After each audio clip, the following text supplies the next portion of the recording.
This is Edge of the Box, a podcast brought to you by WhoScored.com. Hello and welcome to Edge of the Box, a podcast by WhoScored.com. I'm your host, Dan Bardell, joined by football and bread expert Jonathan Wilson and WhoScored's very own Martin Laurence. He's basically our Alisson Becker. He makes mistakes, but he still comes back next week. both well, guys? Yeah, not too bad at all. And that bread hard. this week was sensational. The one thing that's been suggested to me is there's a thing called fool's crumb, where the bubbles you get in the sourdough are not caused by natural fermentation, but by folding too late in the process, so you trap the air in. And so I am slightly concerned that may have happened, because I did the last preve in the fridge overnight, took it out, shaped it in the Banneton for, I don't know, an hour and a half in the morning. So I think what I'm going to try next week is shaping in the Banneton before I put it in the fridge, and then going straight from there into the Dutch oven. And we'll see if we get a more even crumb, which I think ultimately is probably what you're looking for. Martin, happy with being compared to Alisson Becker? I think that's harsh. Only one mistake in the game last week, so I didn't follow it up. Maybe I will this week, we'll see. I feel like I'm being harshly judged. That was my first big error, I'd say, that led to a goal. Maybe I've done one. I'd say not sending the presenter the script on multiple occasions is quite a big error. Just keeping you on your toes, that's all it is. Yeah, well, let's start and look at the Who Scored form guide. I've got it in front of me now. Quite Man City dominant, to be honest, as you'd expect at the moment. So Raheem Sterling's at number one with Gundogan and Foden just behind him. Bruno Fernandes is fourth. Almiron fifth at Newcastle. Another Man City player, Cancelo, is sitting in sixth. Thomas Souček's in at 7. Ollie Watkins and Grealish 8 and 9, and then Bukayo Saka finishes it off at number 10. There's some interesting things in there, Jonathan. I'll come to you first because obviously Martin helps compile these. So can I just ask before we start, how long a period is this over? Good question. So 6 games, and basically they are weighted like chronologically. So the most recent game carries the most weight, and so on basically. So the 6th most recent carries the least weight. Almiron scored a few goals, hasn't he? But I was surprised to see him that high, if I'm being honest. Yeah, I mean, he got the 2 against Southampton. He scored against Leeds as well. I think the last 3 games, his position's changed slightly. That he's playing sort of centrally behind a striker rather than coming in from the flank, and that seems to suit him.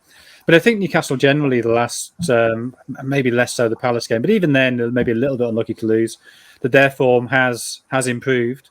And getting Wilson fit, although he's now unfit again, getting Sam Maximin back, and somewhere close to firing after the COVID issues he's had, that clearly has helped the team as a whole. And Almiron, I think, is benefiting from that. But I think even last season we saw that there is ability there. He's quick. Maybe his finishing isn't quite as precise as it might be, but he took his goal really nicely the second goal took really nicely against Southampton.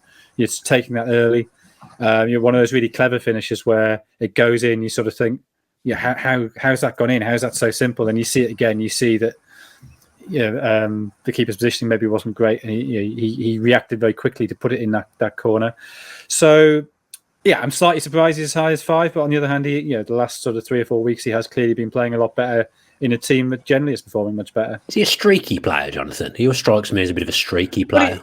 He seems to be, but then Newcastle are a streaky team, so I'm not quite sure what cause and effect are there. But yeah, certainly the evidence of what we've seen at Newcastle is he is a streaky player. But I wouldn't presume to say that's characteristic of him. I think it might just be characteristic of the side he plays in. Yeah, he might stand out in a bit more of a fluid football side, to be fair to him. And Martin, Ollie Watkins had a good weekend, 1-0 against Arsenal. He was the only goal scorer, and he's just an exceptional striker, isn't he? Yeah, I love him. I can't think, obviously probably Harry Kane, but other than that, I can't think of a more sort of complete striker in the Premier League right now. I can't see a weakness to his game. His finishing could be better, but he does get goal scoring opportunities a lot, and he's had what 4 or 5 goals ruled out for like offsides that probably a cumulative distance of about 5 centimeters. So even when he wasn't scoring, he was still getting in positions, and he was finishing chances that came his way at times. They were just very, very marginally offside. So I think there was a lot of Villa fans. I don't think too many Villa fans were too worried when he went, I think, was it 9 games without scoring? Yeah, no, it was 10 in the end. 10. Was it 10? Just because his work rate, as everybody says, is exceptional. And when you've got someone like that leading the line and just running for the team so hard, running the channels, occupies defenders all game. Must be an absolute nightmare. Links up play well. He holds it up well. He's quick. He can dribble. He can play wider. Yeah, I don't know, Dan, but like obviously probably the last striker as good as him that Villa have had is probably Benteke, but very, very different. Yeah, but I don't know. I'm trying to think of the last sort of striker that Villa had who's as complete a forward as he is. I don't know what. York, possibly. Yeah. He's just that good, and I think he's surely in the sort of pushing himself into the reckoning for an England spot if he continues this form. Obviously his form in front of goal did dip, but his overall form, his overall play hasn't really dipped too much over the course of the season, whereas other players, Bamford and Calvert-Lewin, maybe have. They've all gone through dry spells, and so did Watkins, but he's always been sort of, the running's always been there, and the work rate's always been there, and the quality's been there.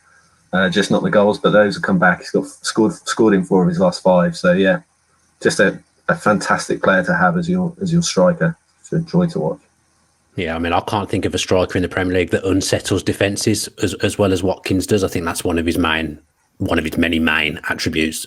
Jonathan, do you go along with the England stuff, as you're obviously a lot more neutral on this topic than Martin and myself? Do you think he's got a shot at the Euros or not? Yeah, definitely. I mean, I have to say, I find the England squad generally at the minute really hard to work out. I can't remember any other time, in my 40 years of watching football, regularly and sort of having some kind of comprehension of what's going on, when England have so many options in so many different positions. And as week by week, I change my mind on who the 4th striker should be. That Bamford, I think, has a great chance. Part of me still thinks Vardy should come out of retirement. Kane clearly will be there. Calvert-Lewin clearly is gives you an extra option because of his physicality. You look at something like Tammy Abraham. There's absolutely no reason why he shouldn't be in the conversation either. That he's scoring goals, he's bright, he's quick. So I don't know. Yes, Watkins is definitely in the conversation. Whether that means he's anywhere actually near the squad that we picked, I've got no idea. But the thing that struck me with the goal against Arsenal was, although it ends up looking a little bit fortunate because it gets the deflection, the reason it takes the deflection is because he takes it so early and so he isn't closed down. So I think even though it is a deflected finish, I think it's a really, really good finish because he seizes that chance as quickly as he does. Yeah, he's very, very good. A likeable character as well, actually. There's so many things I like about that guy at the moment. He's been a bargain at 28 million now. Looking back, there was eyebrows raised at that price in the summer, but now he's looking like a really good piece of business into double figures in the Premier League. Martin, I believe you have a quiz question. So do you want to do that now? I do. This one's, as I said before the show, this one's very, very random. Doesn't really relate to any game, which is why we're sort of shoehorning it in here. So yeah, thrown me last week, so I've just come in very, very random. Probably gettable. Well, definitely gettable, but we'll see. Is it Tammy Abraham? It is not. It's Callum Hudson-Odoi, actually. So no, it's who's the only player to have scored at both ends, so own goal and a goal, and been sent off in the Premier League this season. Christ, that's a difficult one. Have I got it? No. I might have it. I might have it, but we'll come back to it at the end of the show. Jonathan's looking suitably puzzled. Yes, yeah. No, we'll come back to it near the end of the show. Let's have a look at one of the big games, of many big games actually this weekend in the Premier League. We've got Leicester v Liverpool, and Jonathan, really now a significant game in the top 4 race. Yeah, I mean, Liverpool's loss of form has been remarkable, and they're 3 points behind Leicester now. So I don't think it's a game that Liverpool have to win, but equally, I think if Leicester do win, they're suddenly in a really, really good position to get that top 4. And of course, it's that much harder, I think, with Chelsea's improvement. That they're only a point behind Liverpool now. They're clearly improving. So there really are at least 5 contenders for the top 4. So I sort of think Liverpool, it's almost not about points at them. It's about just getting a big result against a decent side. I know they had those 2 wins away to Tottenham and to West Ham when it looked like things had gone right again. But then the next 2 home games, suddenly they go wrong again. So I think psychologically it's a huge game for Liverpool as much as anything else. You raise a valid point there. I think away games, they've been okay recently, Jonathan, but they've home only games, it seems to be a struggle. They only won 4 away all season, is that right? Oh, and they've all been in London. But yes, recently it has been the other way around. That they've struggled to break down. Obviously, they really struggled to break down Burnley and Brighton. Obviously, the Manchester City game's a different type of game. Leicester, you would assume, would come at them a bit. And Leicester's recent performances, certainly away at Anfield, have not been great. You know, they got beaten 3-0 this season. The season before was that game at the King Power, the 4-0 on Boxing Day. Yeah, it was. I think those are the last twice they've played each other, and Liverpool have been convincingly the better side both times. And to be honest, that 3-0 earlier this season was the game when I sort of thought, actually Liverpool are going to be all right this season. That was just sort of early season messing about. They've now worked it out, and it turns out not to have been the case. It's staggering to watch them at the moment toil in some games when you think about how good they've been over the last few years. And Martin, you put in the script, do Liverpool need to start playing centre-backs? And I just put yes next to there. In your opinion, do they need to start playing centre-backs? Yeah, I do. Yeah, I think they do. I think the sort of talk amongst Liverpool fans and amongst sort of around Liverpool is that Ozan Kabak may well start this weekend alongside Fabinho. We've had Henderson going back into midfield. That looks like possibly the most likely. So my shout on Davies being the first to come in last week's, I've gone back on that already. But another mistake. Yeah. Yeah, so I think they do need to, just because it is affecting the way that they can play in the middle of the pitch, for such an important area for them. And the players that are playing there are struggling. They are struggling. Like even Thiago, we saw again, he got booked in the 3rd minute, was it, against Man City? He absolutely talked about his tackling. Absolutely loves it. Yeah, he's only got 3 yellows in the Premier League, but probably should have had more. And if you look at the timings of those 3 yellows, he's been booked in the 4th, the 24th, and the 3rd minute. And so that's remarkably early in games that he's just flying into tackles. So that's a strange one. I did a study on the sort of top performing tacklers in terms of their efficiency, in terms of their timing, like not giving away fouls and not getting dribbled past. And he basically is the worst in the league in terms of players that tackle regularly, at least. So he's really struggling without a bit of assurance alongside him. And I know that he's actually moved. They've actually tried to do something about that, because he was playing at the base, and they've actually moved an album there recently and put Thiago on the sort of right side of the 3, I believe. But yeah, still looks very rash. So I think Henderson coming in to sort of anchor that midfield should just give them a bit more composure, I guess, a bit more grit, a bit more organisation, which they need. So yeah, it'll be if it is Kabak, that'll be interesting, because obviously he'll come up. I think that's an issue as well with Jamie Vardy back fit now. I don't know if he's fully match fit, but he is expected to play at the weekend. Him against Henderson could have been a sort of. I'd have thought he would have targeted him just in terms of his mobility. If you saw, obviously Foden moved past Henderson so easily against Man City, and it's not Jordan Henderson's fault. I'm not having a go at Jordan Henderson because he's not a centre back. But that could have been an issue against a player like Vardy. So how Ozan Kabak can deal with a player like that will be a real sort of thrown in at the deep end, sort of baptism of fire, I should say. So yeah, it'll be interesting to see who does play at the back there. But I do think they will and do need to bring in a centre back now. Yeah, a Liverpool fan I know is convinced that all the problems are stemming from Fabinho or Henderson not being at the base of that midfield. So it'd be interesting to see if one of them goes back there, whether that is the case. And just quickly, Jonathan, just wanted to know what you made of Martin Becker's mistakes in goal at the weekend. To make 2 mistakes in the space of time that he did for a goalkeeper that's been so consistent, it's just compounded Liverpool's woes, really, hasn't it? Yeah, I mean, sort of the one bit of the team that you thought was working, and suddenly that falls apart as well. Now I know he's been ill, whether that's affected things, whether there's just sort of a general sort of seeping of confidence out of the side, a sort of general anxiety about them. And I guess once it happens once, it is one of those things that can play in your mind. But it's a problem for teams who play like that, who need the goalkeeper to be the playmaker, that if the keeper suddenly kind of gets in a funk and kind of can't deal with that, you really don't have anywhere to go. I mean, I remember a Classico a few years ago when Victor Valdez made a terrible mistake really early on. First time he touched the ball, gave Real Madrid a goal. And then the next time he got the ball, you're sort of thinking, he's going to whack it long here. And he plays a very calm, casual pass out to the fullback. And you think, actually, yeah, that's why he's a really good player. Well, Alisson, for whatever reason, didn't have that. And, mistake compounded mistake. So, that suddenly becomes a concern as well. But I would agree that centre-backs, obviously the big issue, compounding. We have then compounded by the problems in midfield by moving midfielders back. Yeah, I mean, we've got a combined Leicester and Liverpool 11 here that Martin compiled, and there is a few caveats, so I'll read it out first and then Martin can explain exactly what's gone on. So it isn't Alisson Becker in goal. It's actually my second favourite goalkeeper in the Premier League behind Emi Martinez. It's Kasper Schmeichel in goal. We've got Trent at right back, who one of the caveats is actually involving him. Henderson and Evans centre-backs. Robertson left back.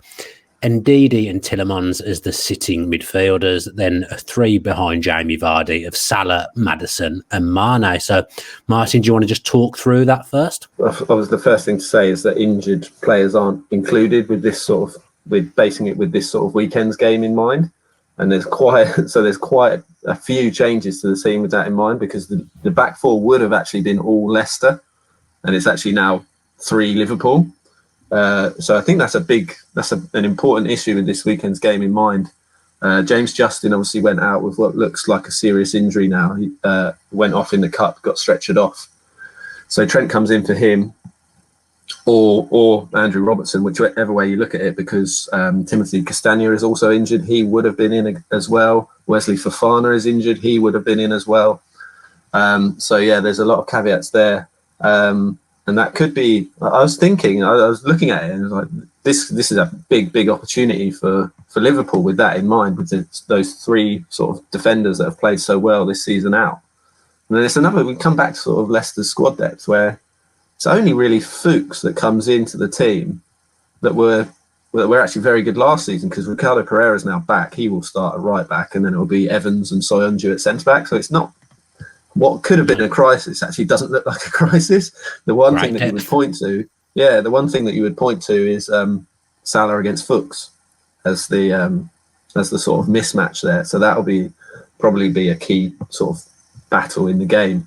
Whether they could play a back 3, Leicester, they could play Fuchs on the left of a back 3 and maybe play Albrighton or Luke Thomas as a wing back. But I think they will probably play a 4. So yeah, that's the first thing. And I appreciate there are some inclusions there that raise a few eyebrows. Maybe people might expect to see Harvey Barnes perhaps ahead of Sadio Mane based on Mane's sort of drop off this season. But I think where Salah's obviously still getting the goals, but where Salah and Firmino are not performing as well, they kind of look like they're not putting in the same amount of effort that they were before at times. And I don't think you can say that with Mane. He just looks like he's struggling for form. With Mane, you always get this sort of 100% effort, and you usually do with Salah and Firmino, to be fair. But if you look at Jonathan touched on it last week, if you look at their sort of high pressing stats, their possession 1 in the attacking third, I think Mane's 3rd in the Premier League, or certainly top 5, and Salah and Firmino are way down. Around 30th, I think. And Firmino was top for that stat last year, and Salah was top for that stat the season before. So whether that's, obviously it's probably not down to them not putting in the same effort. It might be a tactical shift, but it's quite a drop-off in terms of their individual stats. And obviously that's affected Liverpool as a team in terms of their stats, in terms of winning possession high up the pitch. So Mane being in there is probably quite interesting. Maddison's form has been excellent, so I don't think you can really question the sort of midfield 3, as it were. No. And maybe then Alisson and Schmeichel is a toss-up based on this season. interested to see what Jonathan thinks. Yeah, I mean, obviously the injuries make a huge difference. I mean, my team's not particularly different. I also had Schmeichel there, but I might just be recency bias. I'm sort of thinking of Alisson making mistakes. But Schmeichel, I think, has been excellent again. That every time I watch him, he seems to make one of those saves where you can't quite work out how his wrists are so strong to be able to turn the ball away. But I mean, that's essentially a toss-up. I end up with Fabinho in the back four and Henderson in midfield in the 4-3-3.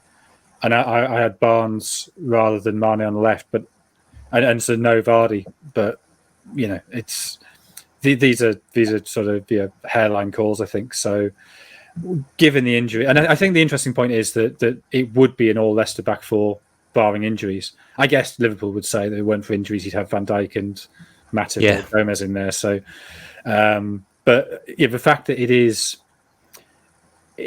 there are so many tight decisions. Last season would absolutely not have been the case of these two teams. Yeah, it does show you how much Leicester have come on. They're such a good outfit. They fly under the radar just a little bit, I think. But you look at that team and you look at some of the players in there. They've got some fantastic players. And Martin, he's not in the form players, actually, the form guide that we went through at the start. But how close is James Maddison to being in that top 10? Because he seems to be on fire at the moment.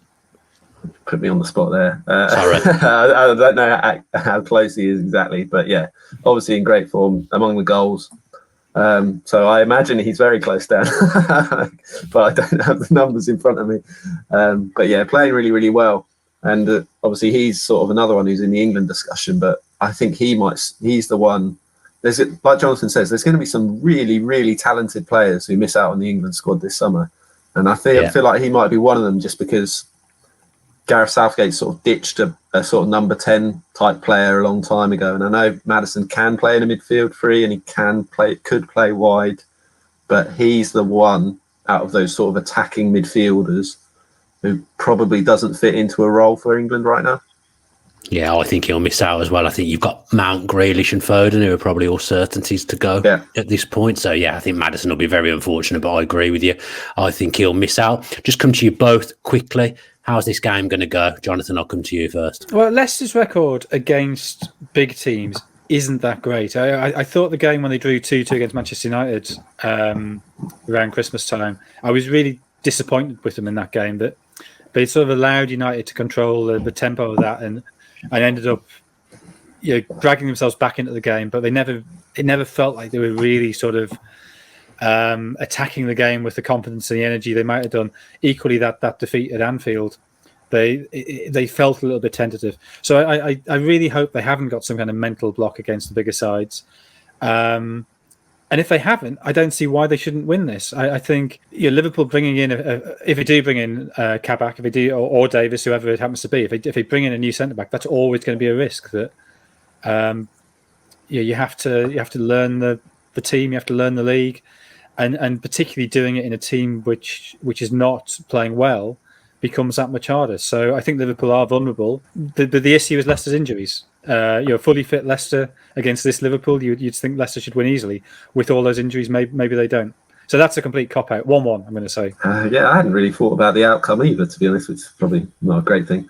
But I think I'll go Liverpool just because of the injuries to Leicester. And I think certainly if they lose this game, then I've sort of, obviously Jamie Carragher's kind of been saying, but they're in a scrap to get in the top four now. And I've been sort of listening to that and just being like, surely not. But if you look at the table, it's pretty damning actually.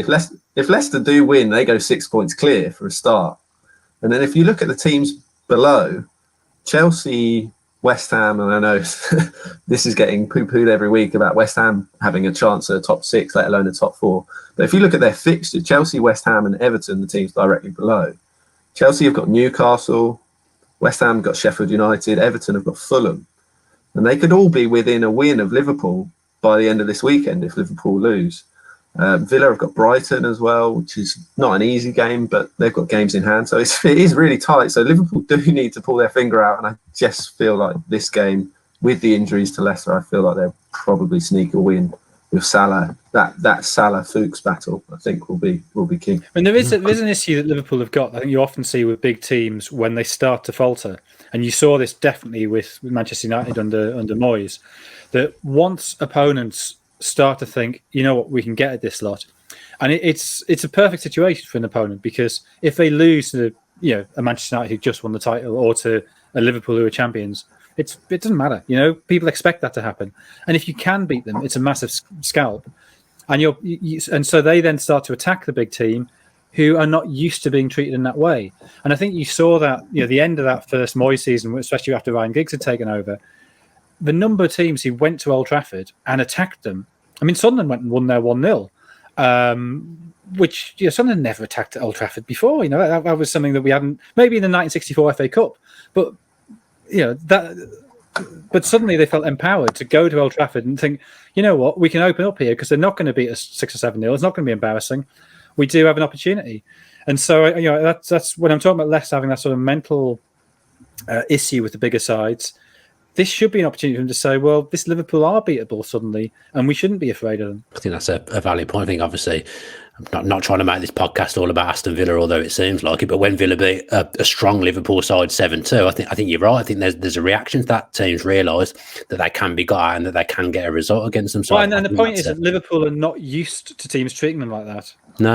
And it's give it 6 months and they'll snap into the okay, we know what to do with it. I think you've seen it with Barcelona. The team suddenly attacking Barcelona, and Barcelona like, hang on, defending. No, we did do that. What is it again?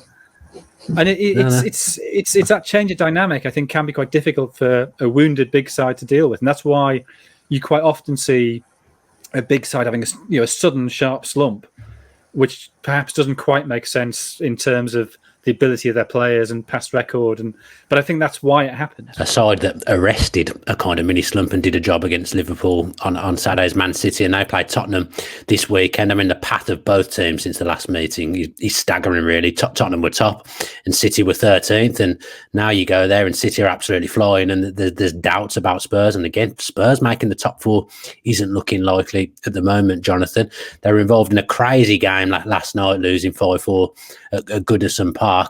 It's going to be a really, really tough game for Spurs, isn't it? Oh, it really is. I mean, since that last meeting, City have won 12 and drawn 2 of 14, and Spurs have won 4, drawn 4, lost 5 of 13. So what's that? 16 points from 13 for Spurs and 38 points from 14 for City. So that's a 20 odd point swing, even with a game in hand. So huge swing. And I don't think you'd have seen it happening. When Spurs won that game 2-0, and you sort of thought, Jose's worked it out again. This sitting deep, hitting on the break. City looked very vulnerable to that in a way that they just suddenly don't look vulnerable. 2 goals conceded since Christmas, I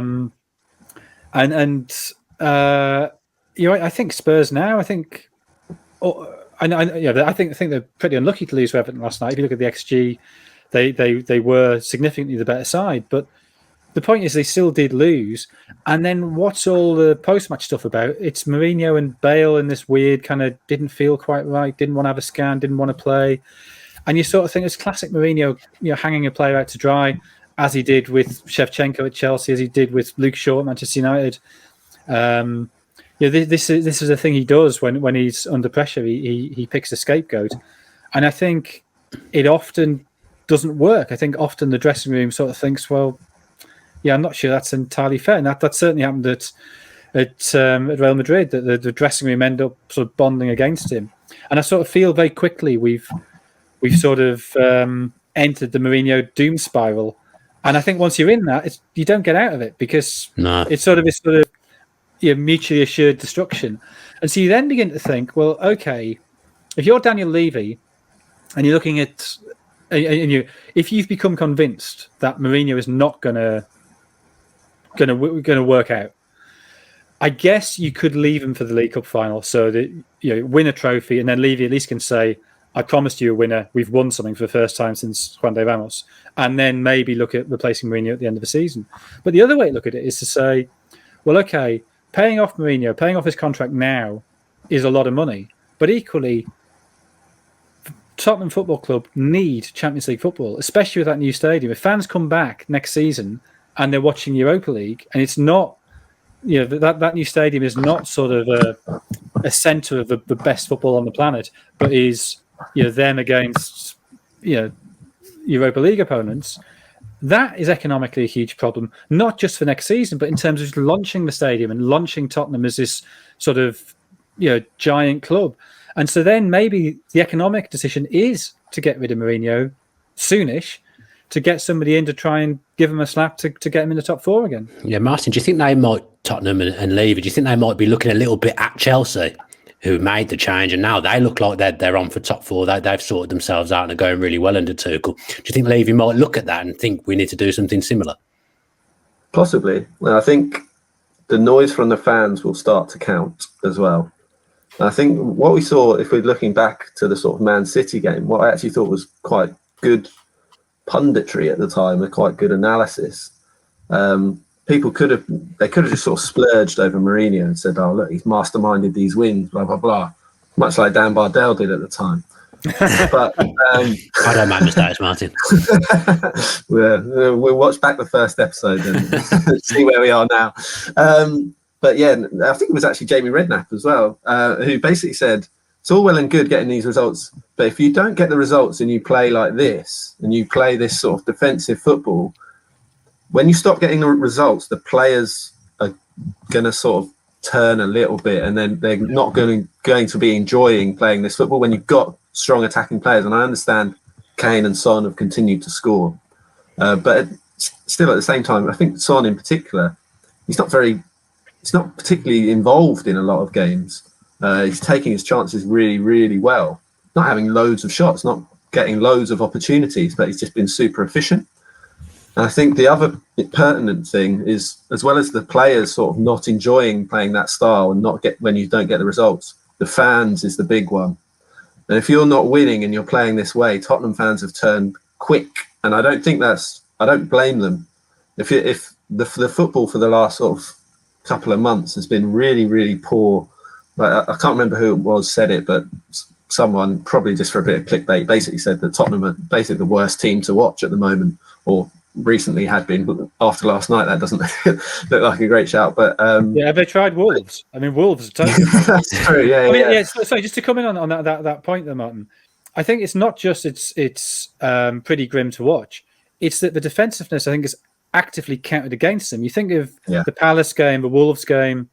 They had those 5 matches where they chucked away leads or they chucked away points, certainly, in the last 10 minutes.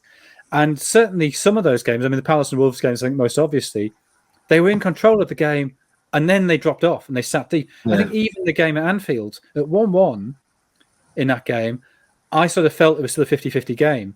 And then, like quarter of an hour to go, I think Bergwijn went off and they sort of brought on end up with 2 left backs to, presumably to try and block Alexander-Arnold in.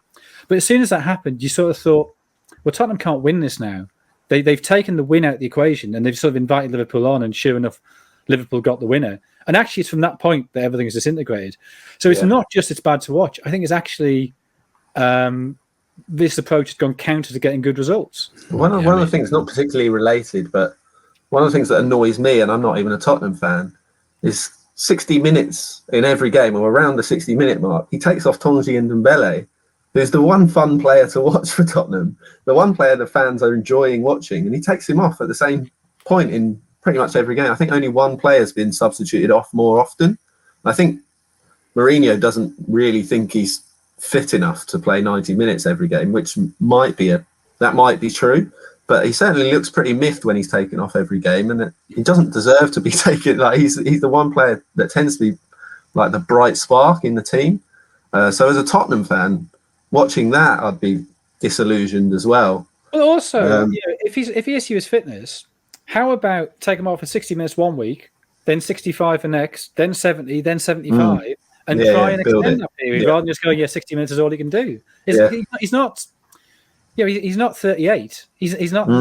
It's not. There is no sort of room for growth here. Yeah. Just a weird one. Just another thing that I think will irk Tottenham fans. And like I said, I think when the fans turn, Levy will start to. Well, they already have turned. Levy will have to take notice eventually. So this is, like you say, this is a big game, and I cannot see it. I'll be proven wrong, I'm sure, but I cannot see it panning out the way it did last time. I mean, he's probably quite lucky at the moment that there's no fans in the stadium, because if they were in the stadium, I think that they would be letting down your leave. Obviously we're not getting any of that stuff at the moment. Now, someone who was exceptional at the weekend, Phil Foden, he's currently the strong favourite for Young Player of the Year. I think Fernandes is still the favourite for PFA Player of the Year, but Jonathan Gundogan has gone from 150 to 1 to as short as 6 to 1 in some places now.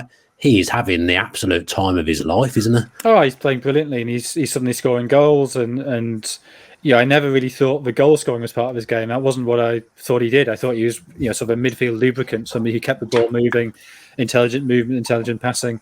But he is now playing that slightly more advanced role. Is it 9 goals in his last 11 games now? And that's including the missed penalty. So he could easily have had a hat-trick on Sunday against Liverpool. He is playing absolutely brilliantly. And I mean, for me right now, if I was voting on this, and I don't vote because I think Player of the Year is a silly award, and I'm not a member of the FWA, but putting those two major caveats aside, Gundogan would get my vote at the minute. And I think if City go on to win the league, and who knows, Champions League as well, and maybe both cups, then how can you not give it to a City player? And if United sort of fizzle away and finish third or whatever, then I think it becomes difficult to give it to Fernandes, brilliant as he has been this season. Let's have a quick look at the combined 11 here. So we've got Laurence in goal, Aurier, Stones, Diaz and Cancelo is the back four, Gundogan and Rodri sitting, and then Sterling, Foden and Son operating behind Harry Kane.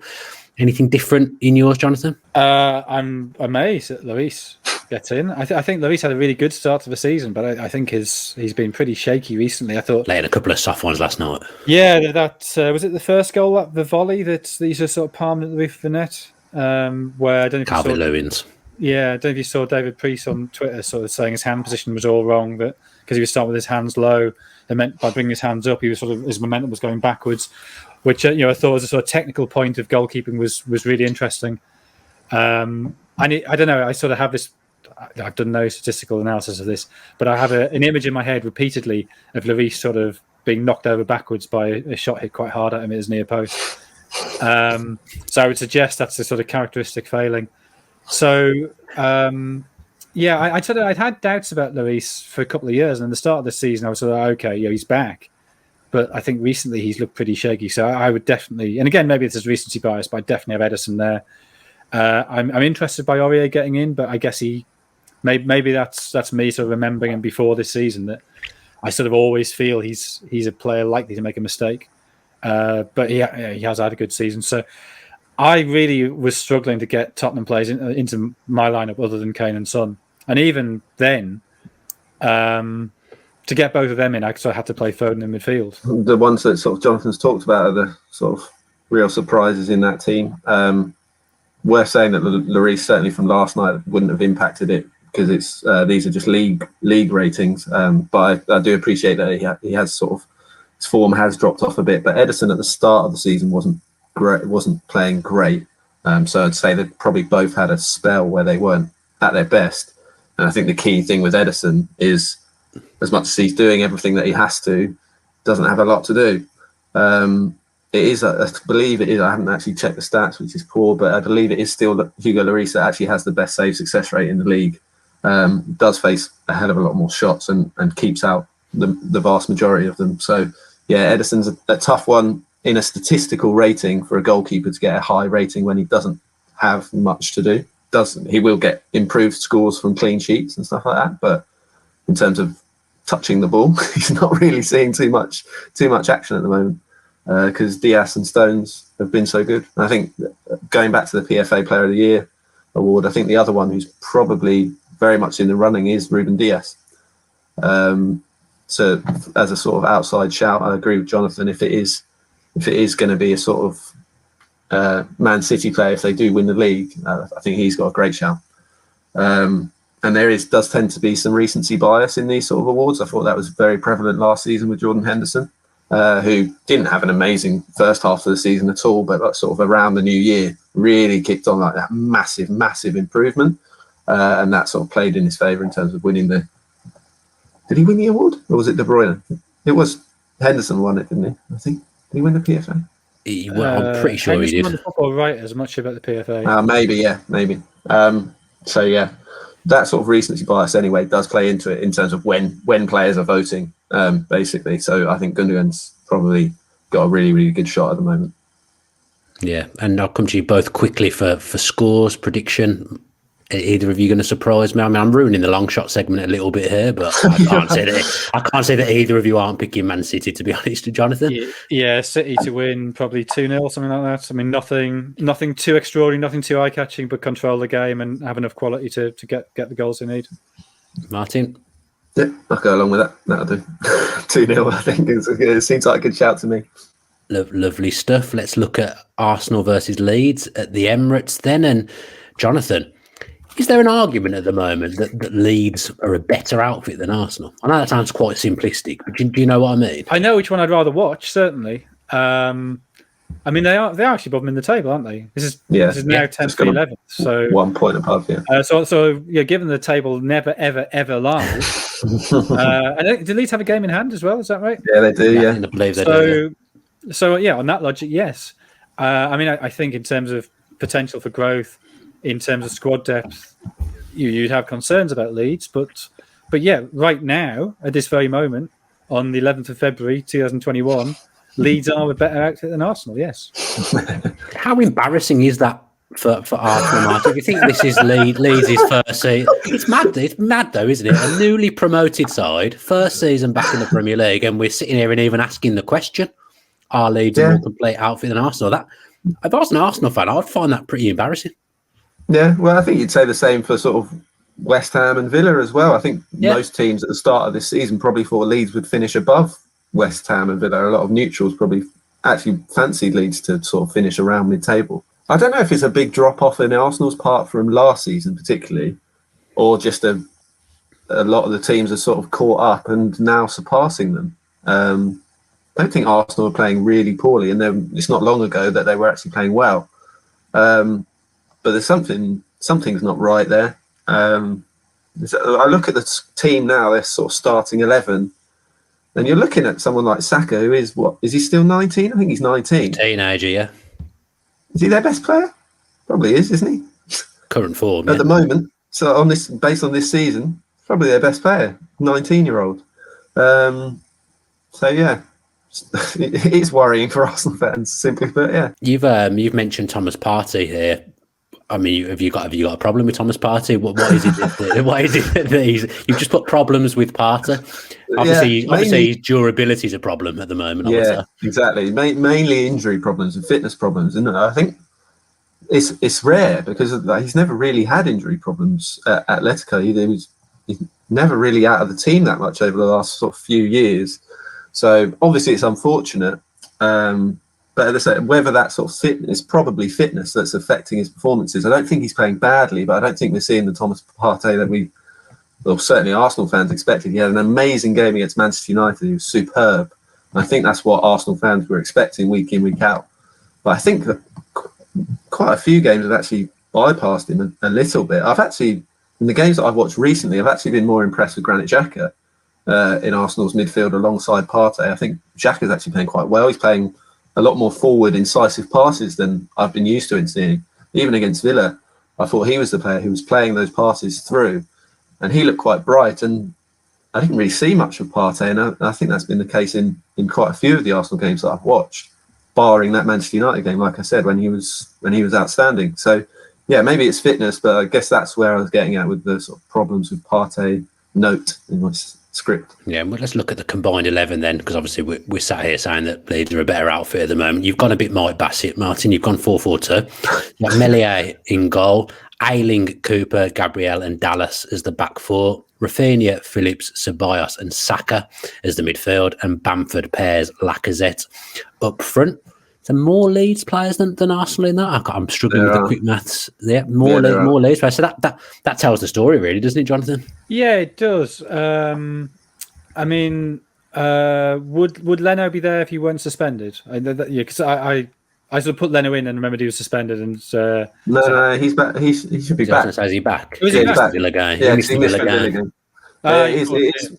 It is still Mele. I think I've been really impressed with Ilya Melia, and I think people sort of overlook how is he 21 for he's really goalkeeper young, to be playing first season in the Premier League. He's made some errors. There's been a few games where he's made a few errors, but he's made some really, really good saves as well. And I think they're level for clean sheets, Leno and Melia. And when you look at Leeds, they conceded a hell of a lot more goals than Arsenal. So they are more hit and miss. And Melia's the busier of the two.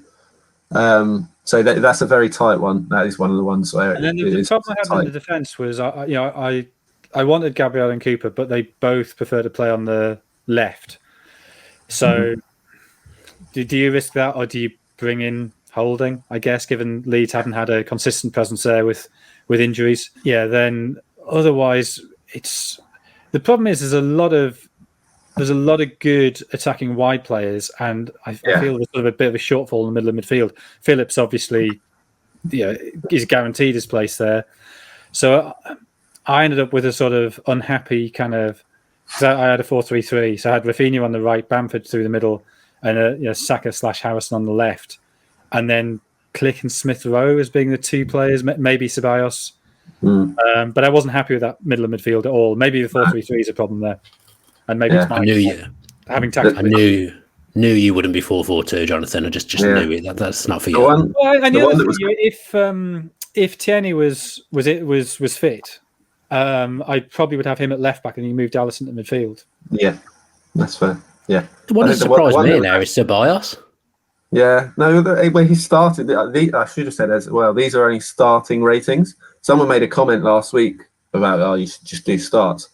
Which is fair enough.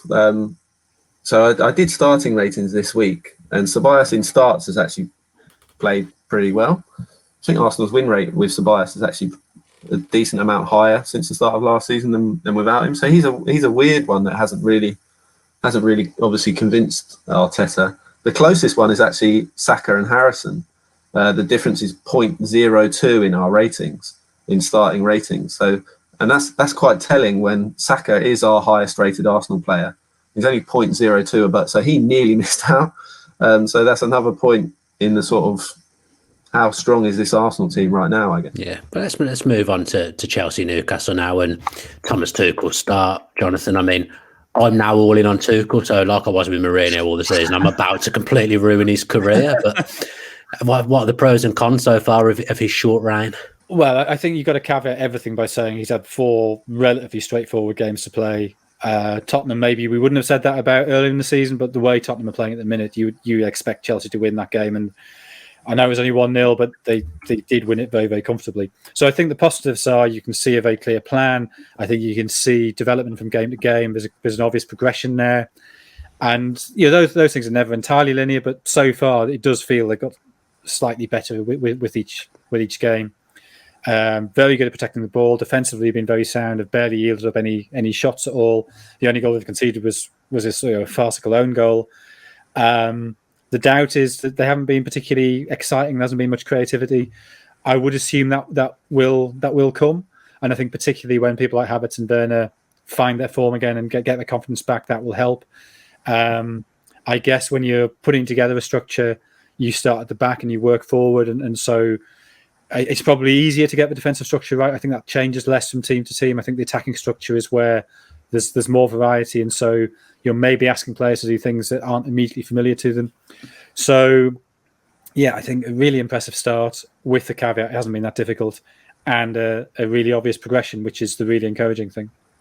Yeah, I mean, you can guess which Chelsea defender was in my fantasy football team with the farcical goal at the weekend. Martin, anything to add to that? No, not really. I left the combined 11 out of this game just because there was no point. Yeah.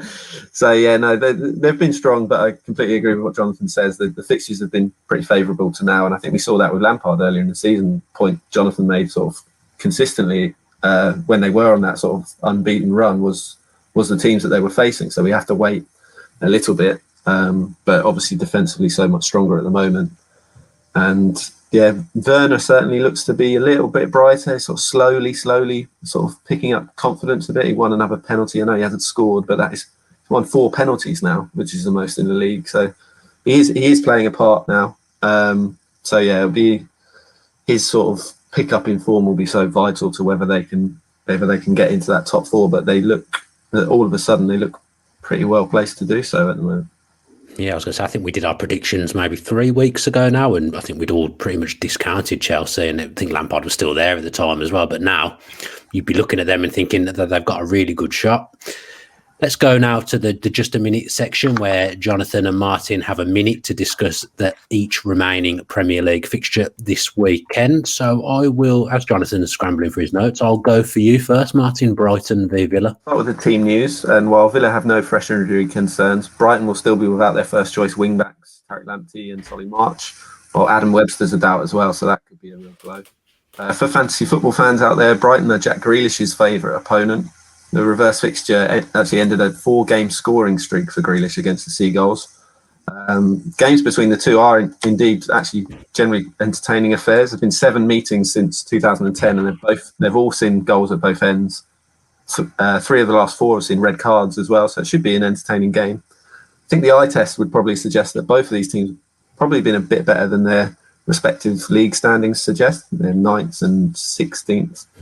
But Brighton certainly appear to have turned a corner, having picked up 11 points from the last 15 available following a 9-game winless run, earning 3 points at home for the first time in the season in their last home game at the Amex against Tottenham. No idea whether that was a minute or not. Me neither. I'm not timing it. I told you. There we go. So that was the Just a 5 minutes section from Martin. And Jonathan, Palace v Burnley. Well, this almost feels like a mid-table game now. That Palace are 14 points clear of the relegation zone. Burnley 8. I guess Burnley do still have some concerns. Palace go into this with 10 injuries. Most critically, Zaha. When he started games this season, they've won 46% of games. In the 6 games he hasn't played, they've got 1 draw and 5 defeats. So his absence, assuming he is still injured, is a major blow for them. And Burnley probably are the team who need the win more. They won the reverse fixture 1-0 at Turf Moor. They had been on a run of 3 wins in a row, but then they've drawn 1 and lost 3 since. One of those defeats and one of those wins is in the cup, so maybe isn't quite so important. Their big problem is scoring goals, still just 14 in the league this season, and that's not going to be helped with Robbie Brady and Chris Wood being major doubts for the game. So probably pretty drab. Burnley need to win. Who knows? Superb time management there, Jonathan. Martin, West Bromwich Albion against Manchester United. So Allardyce has a nearly fully fit squad to choose from, but doesn't appear to be any closer to knowing his best 11. He's actually started 22 different players in 10 Premier League matches.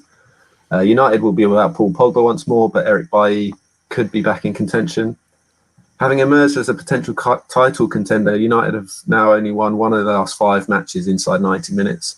With that, the 9-0 win over Southampton. Obviously, a man sent off inside 79 seconds in that game. They've been very hit and miss at both ends of late, but West Brom have been miss and miss, really. They've won once and lost 8 times in Sam Allardyce's first 11 matches, which is a worse record than the last 11 matches under Slaven Bilic. West Brom actually have a decent record against Manchester United, winning 4 and losing 5 of their last 12 meetings. A Bruno Fernandes penalty was the difference between the teams in November.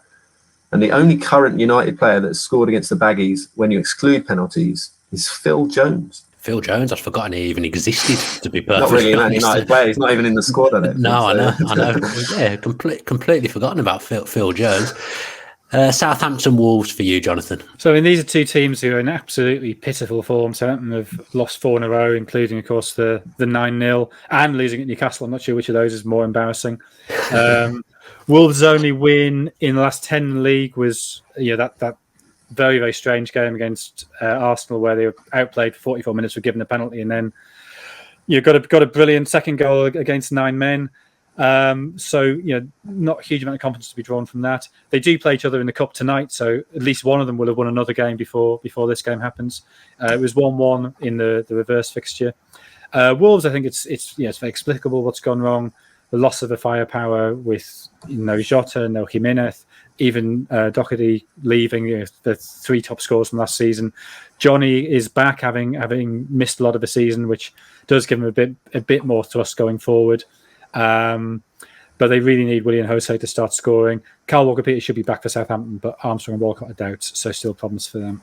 And for you now, Martin, West Ham United against Sheffield United. West Ham are facing a potential problem at the back with Issa Diop, Fabian Balbuena and Angelo Ogbonna all doubts. The latter is unlikely to recover in time, so it remains to be seen who will partner Craig Dawson at the back, who's proven to be a really, really good signing for West Ham.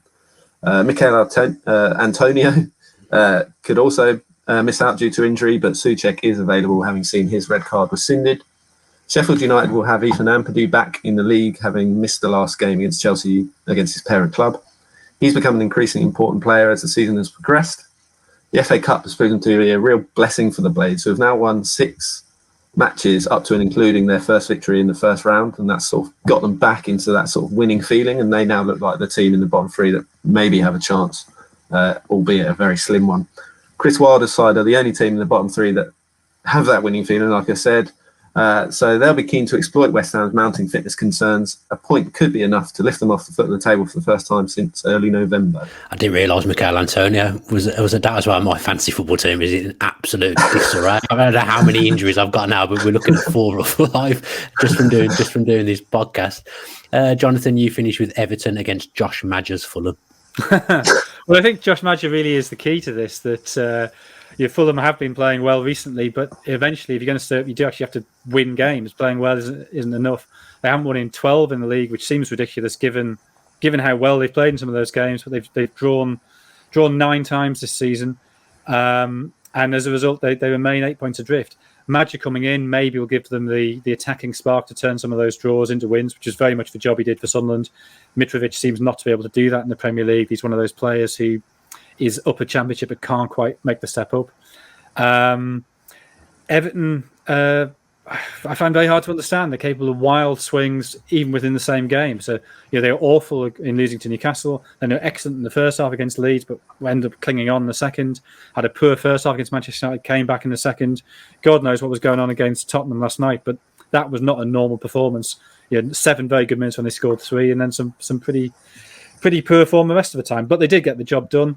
And this is the kind of game they do need to win if they are going to get to the top 4. Very good. And off the back of that, we'll finish as ever with the long shot. Now, some good shouts last week, because Martin's put in the notes here. Martin, you picked Newcastle to win, bang on, and Jonathan, you picked that Everton would get something at Manchester United. Now, I've been left out of Martin's script here because I said that Fulham would get something against West Ham, but you don't give me any praise. I left you out because I thought you said Fulham would win. That's not how the long shot works, is it? It's a result. If you get a result, you've done well.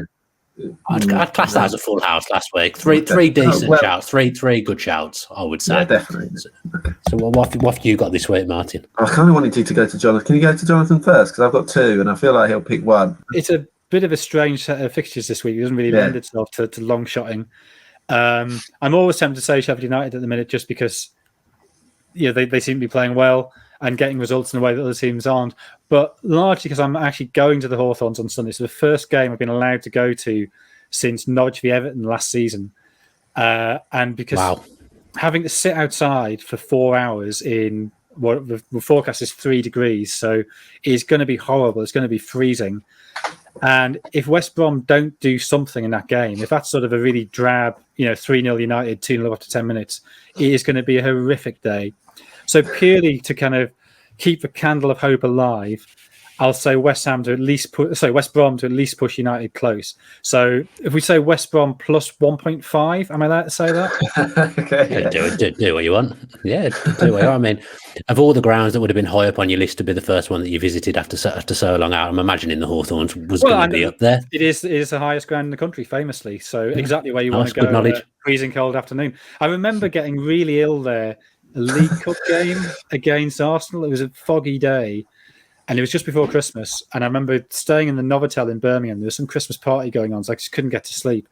And waking up with this raging temperature, and I tell you, the next day I had to go to Bolton. It was when the Rio Ferdinand drugs trial thing was on. For missing the drug test, and which is a terrible thing to have to cover because you don't actually get to see anything. You just sit in a press room, wait for somebody to come out and tell you what's going on. And it was freezing outside, really hot inside. It was one of my worst days in journalism. Just felt horrendous. Anyway, so what was the question? I think you've covered it. You think West Brom Might remain United close.